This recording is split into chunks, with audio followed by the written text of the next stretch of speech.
سیدنا علی رضی اللہ تعالیٰ عنہ امام المتقین نے اپنے بیٹوں حسن حسین کو ایک دفعہ وصیت فرمائی کہ بیٹا کب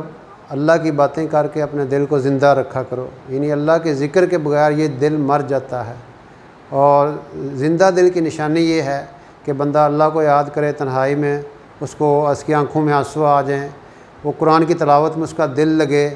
اور جہاں پہ اللہ رسول کی باتیں ہوتی ہیں وہاں پہ اس کا دل لگے۔ تو آپ نے فرمایا اللہ کی باتیں کر کے اپنے دل کو زندہ رکھا کرو، اور پھر فرمایا کہ قبر اور آخرت کو یاد کر کے اپنے عملوں کی سستی کو دور کیا کرو۔ رسول پاک علیہ السلام نے فرمایا کہ لذتوں کو توڑ دینے والی چیز یعنی موت کو کثرت سے یاد کیا کرو۔ جب بندے کو قبر یاد ہوگی، اپنا مرنا یاد ہوگا، تو وہ عملوں میں سستی نہیں کرے گا۔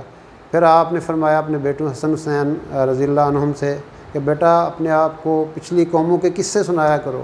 جن کا دنیا میں بڑا عروج تھا اور ٹیکا تھا اور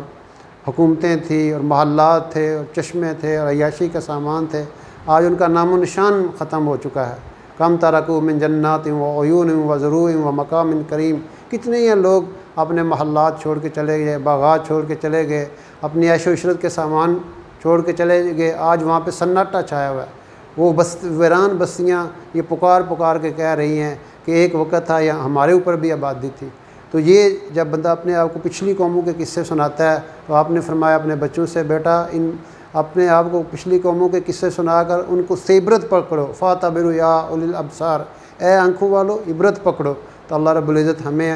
اہل بیت کی سیدنا علی رضی اللہ تعالیٰ کی جو باتیں حکمت سے بھرپور ہیں، آپ نے فرمایا صلی اللہ علیہ وسلم کہ انا مدینۃ العلم وعلی بابھا، کہ میں علم کا شہر ہوں اور علی اس کا دروازہ ہے۔ اور آپ نے فرمایا کہ حکمت آپ کی جو آپ کے لوئیں سے پھوٹتی تھی، تو آپ کی ہر بات جو ہے ہمارے لیے مشعل راہ ہے، اللہ میں عمل کرنے کی توفیق عطا فرمائے۔